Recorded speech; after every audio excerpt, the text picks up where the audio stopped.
Porque nós vemos um padrão de fracasso familiar na família daqueles que se dizem cristãos, tão próximo do mesmo padrão que vemos na vida de famílias que não conhecem Deus. Eu queria olhar para isso olhando para a família puritana. Samuel Sewall viveu com sua família na América puritana entre o ano de 1652 e 1730.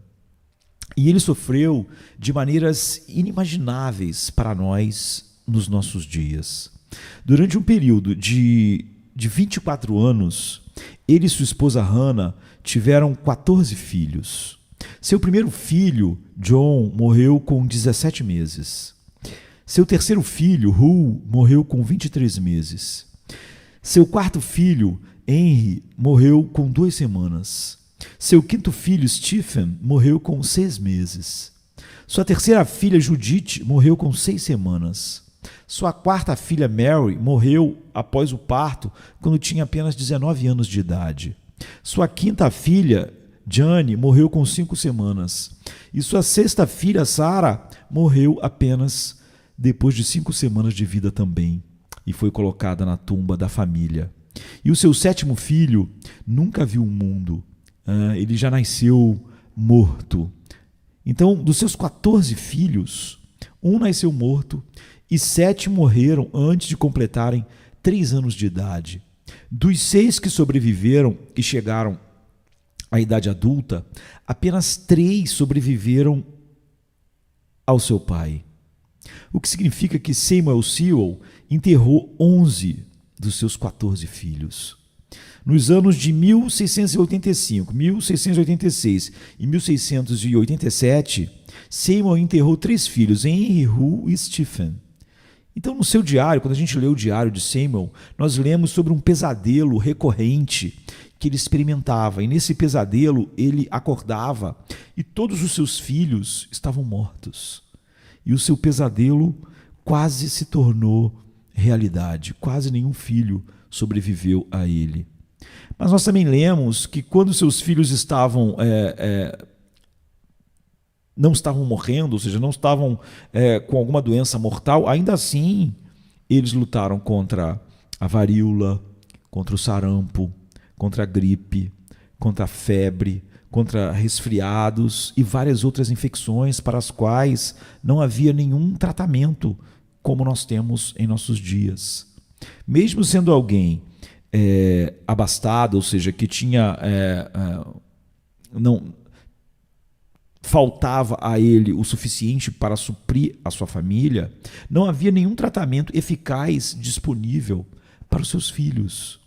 Era quase como se todas as doenças fossem mortais por causa disso.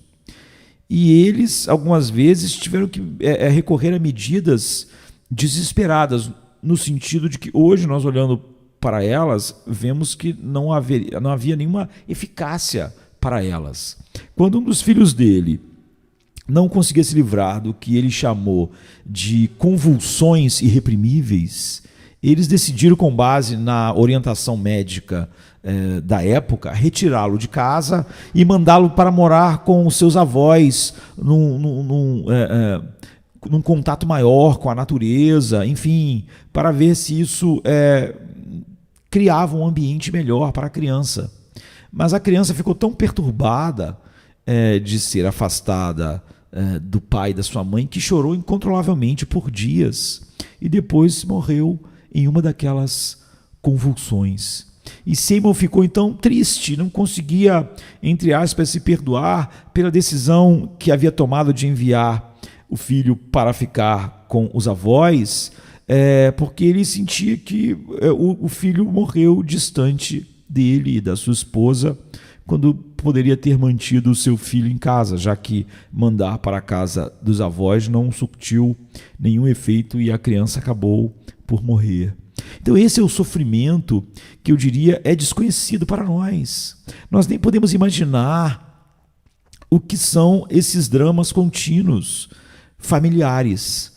Apenas sobreviver exigia todo o tempo daquelas pessoas, exigia todo esforço, exigia toda energia. Portanto, a pergunta que a gente devia fazer é: o que essas pessoas, essas pobres pessoas atrasadas, não é, em relação àquilo que nós temos hoje e necessitadas, podem nos ensinar sobre vida familiar?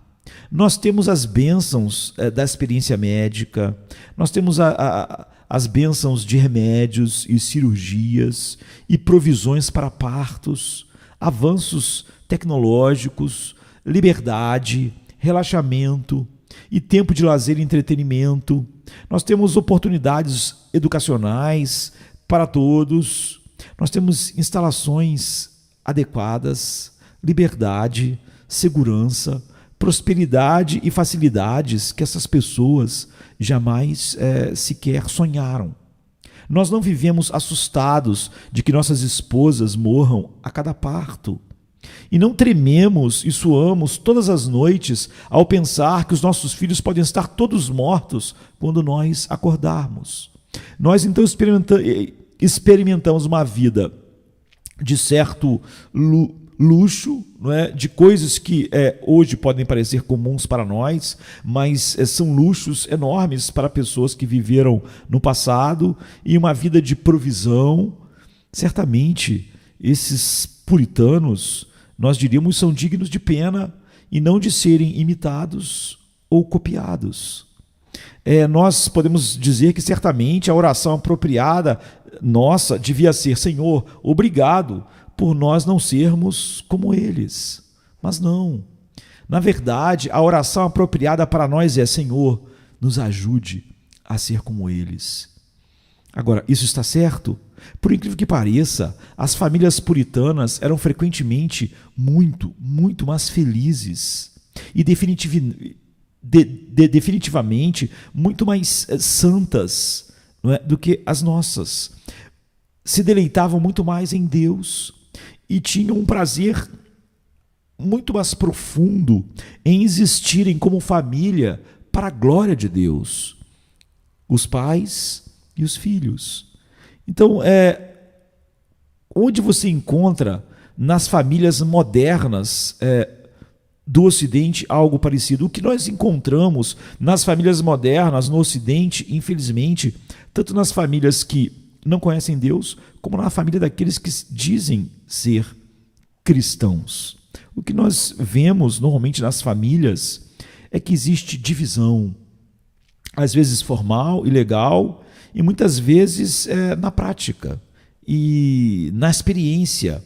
De qualquer forma, há pouca harmonia. De fato, em um número significativo de lares modernos, você encontrará apenas um dos pais residentes. Mesmo que os pais ainda estejam juntos, muitas vezes, o casamento pode estar por um fio e vivendo dramas sem fim. Isso pressupõe, é claro, se os pais foram casados em primeiro lugar, porque há muitos filhos de pais que sequer foram, de fato, formar em algum momento uma família. Existe o que na família dos nossos dias? Angústia. É provável que exista medo, insegurança e descontentamento muito maior. O egoísmo é predominante e não existe amor como definido pela palavra de Deus. Na verdade, nós nos esquecemos do que o amor realmente é, porque para muitos não é mais do que pode ser visto nos filmes de Hollywood.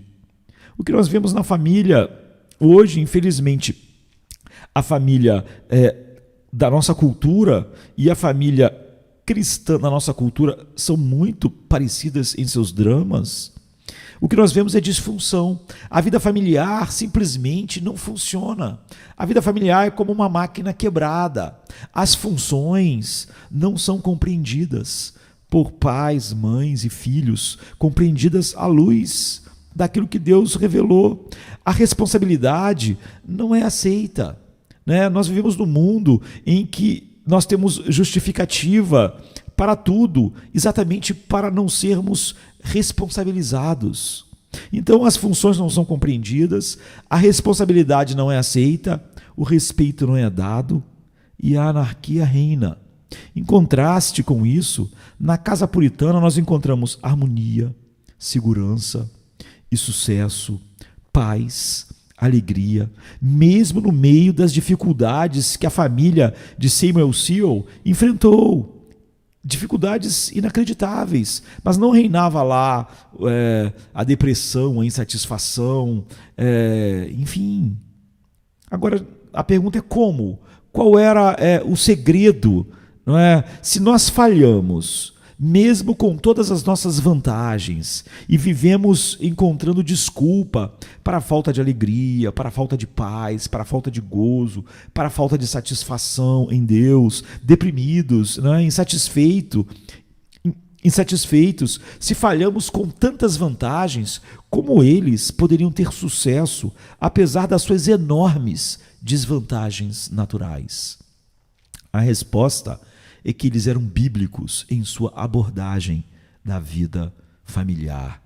Eles não confiaram em seus próprios instintos, não confiaram em seus próprios pensamentos, ou em seu próprio treinamento, ou em seus insights.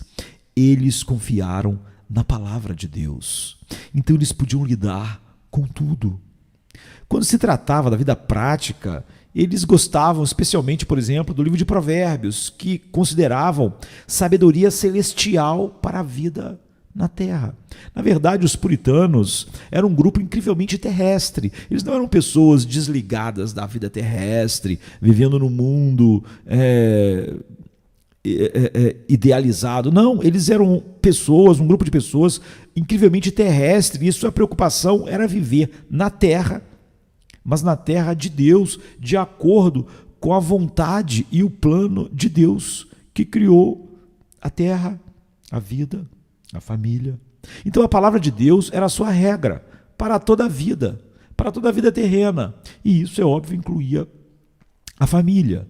Eles acreditavam e seguiam, por exemplo, o ensino de Provérbios 3, que diz: confie no Senhor de todo o seu coração e não se apoie em seu próprio entendimento. O oposto do que nós fazemos, não é? Nós abraçamos o humanismo secular, a psicologia secular, achamos a Bíblia não vai ajudar a nossa família, nem nossos filhos, nem nosso casamento. Nós precisamos de mais. Mas os puritanos, apesar de todas aquelas desvantagens enormes, eles abraçavam a verdade de Deus. Por exemplo, essa que nós estávamos mencionando aqui em Provérbios 3. Confie no Senhor de todo o seu coração e não se apoie em seu próprio entendimento.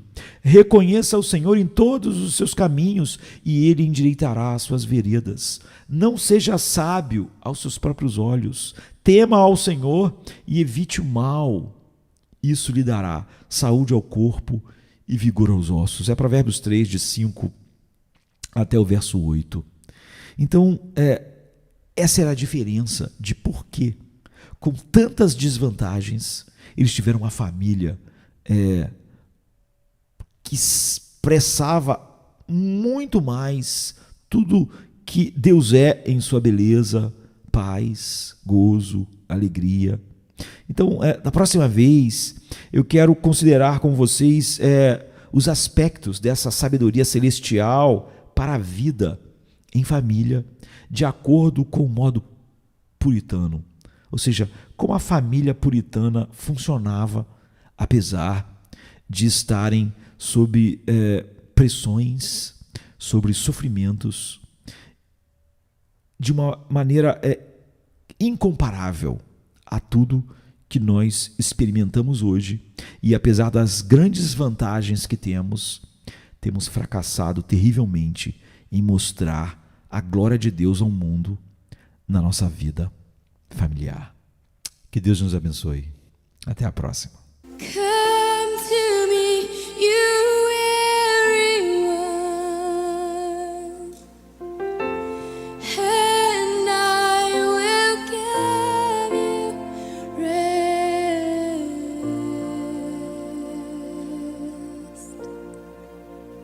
I will give you rest.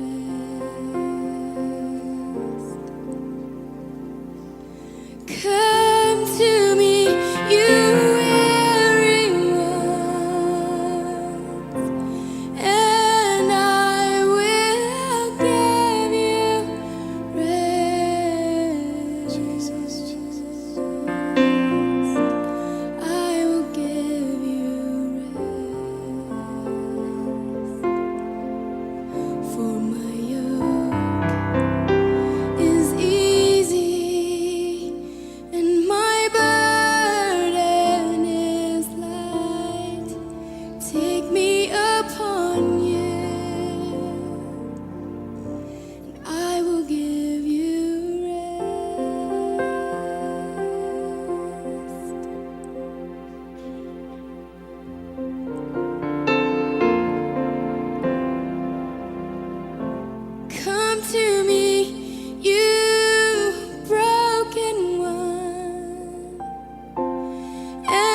come to me.